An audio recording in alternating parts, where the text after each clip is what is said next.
안녕하세요. 4월 29일 새벽 예배 말씀 함께 나누겠습니다. 본문은 말라기 3장 13절에서 18절 말씀입니다. 오늘 본문의 배경이 되는 시대는 예수님이 오시기 전 430년경이었습니다. 예루살렘은 오래전에 멸망하였고 이스라엘 백성들은 포로에서 돌아왔으나 이렇다 할 부흥의 변화가 없었습니다. 하나님의 역사도 보이지 않았던 시기였습니다.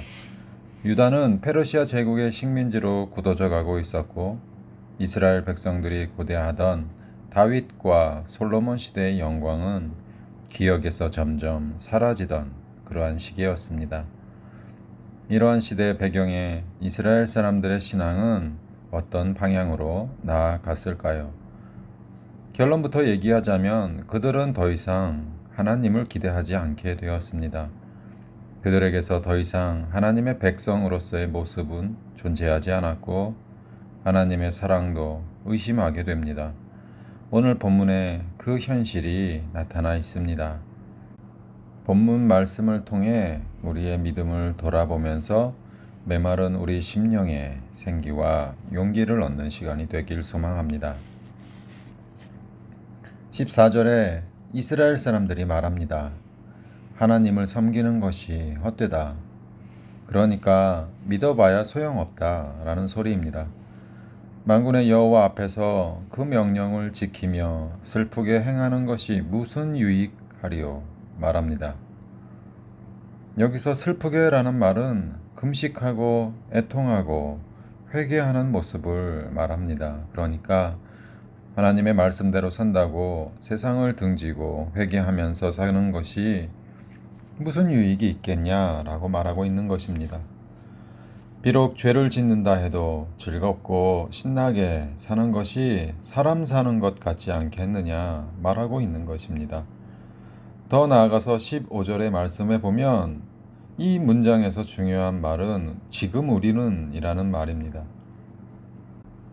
이전에는 교만한 자는 하나님의 진노를 받게 될 것이고 악을 행하는 자는 망할 것이고 하나님을 시험하는 자는 화를 당한다 하는 것이 그들의 신앙의 뿌리였고 또한 시작이었습니다. 그런데 지금 우리는 그렇게 생각하지 않는다고 말하고 있는 것입니다. 말라기 시대의 사람들은 하나님을 두려워하지 않게 된 것입니다. 그래서 교만한 자가 복되다 생각했던 것이고 악을 행하는 자가 성공한다 생각한 것입니다. 또 하나님을 시험하는 자, 다시 말하면 하나님의 말씀대로 사는 사람이 아니라 상황 파악하고 계산기 두드려서 철저하게 계산적인 사람을 지혜롭고 현명하다 말하고 있는 것입니다. 말라기의 시대가 그랬습니다. 그 시대는 불신앙적이고 믿음에 있어서 적대적이었습니다.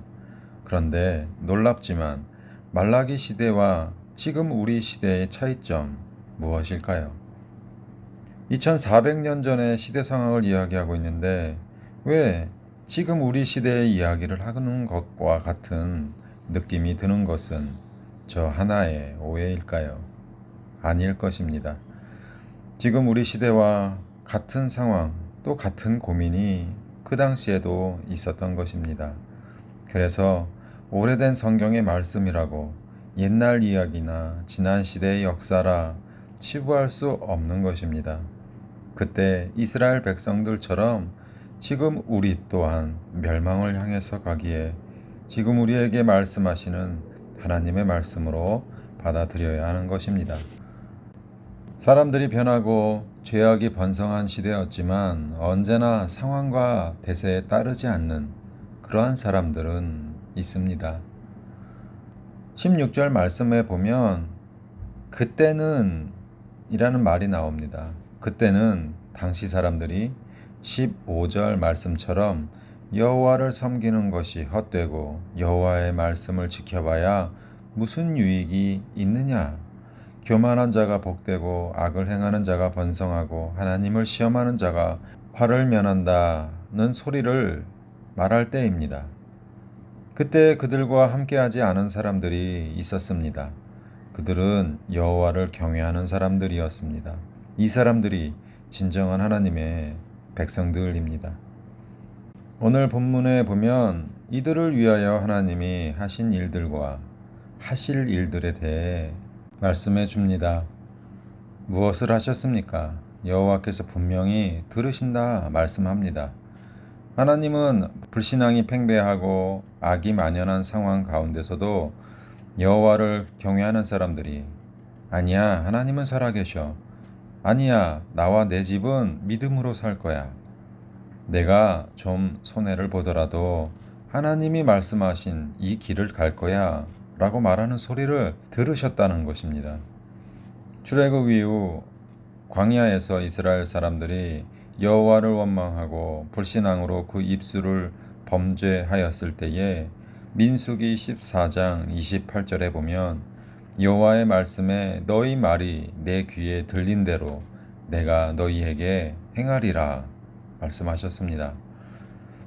패역한 백성들이 원망하고 불평했던 대로 불신앙의 사람들은 광야에서 모두가 죽었고 약속의 땅으로 들어가지 못한 것을 말씀을 통해 우리는 잘 알고 있습니다.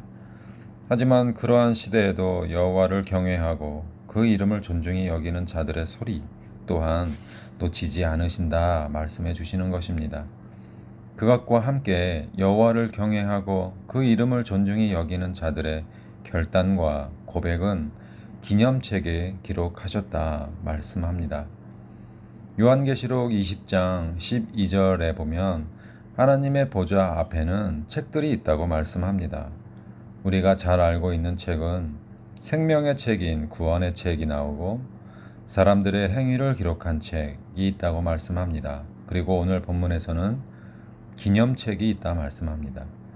이 기념책은 하나님을 경외하고 그 이름을 존중히 여기는 사람들을 위해 기록하셨다고 말씀해 주시는데 그 일들을 잊어버리지 않고 기억하시겠다는 하나님의 뜻인 것입니다. 하나님은 성도들의 믿음을 주목하고 계심을 기억하시기 바랍니다.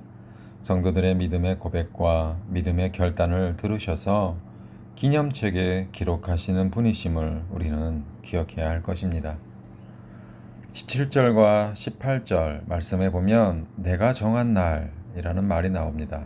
그날은 심판의 날을 말합니다.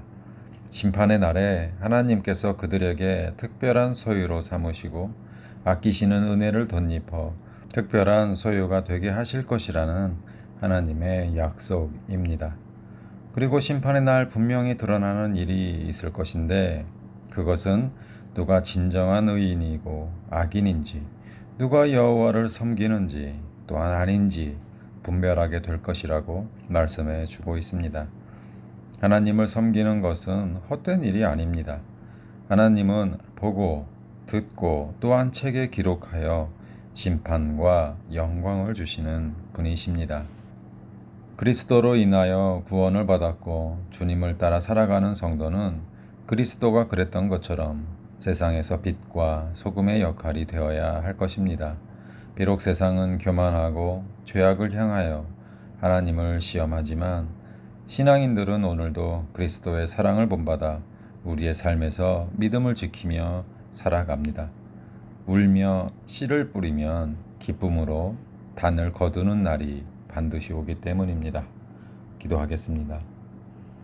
하나님 감사합니다. 비록 세상에서 많은 고난과 고통이 있음에도 오늘도 주님을 바라보며 자신의 십자가를 지고 믿음을 지키는 주님의 자녀들에게 용기를 더해 주시옵소서.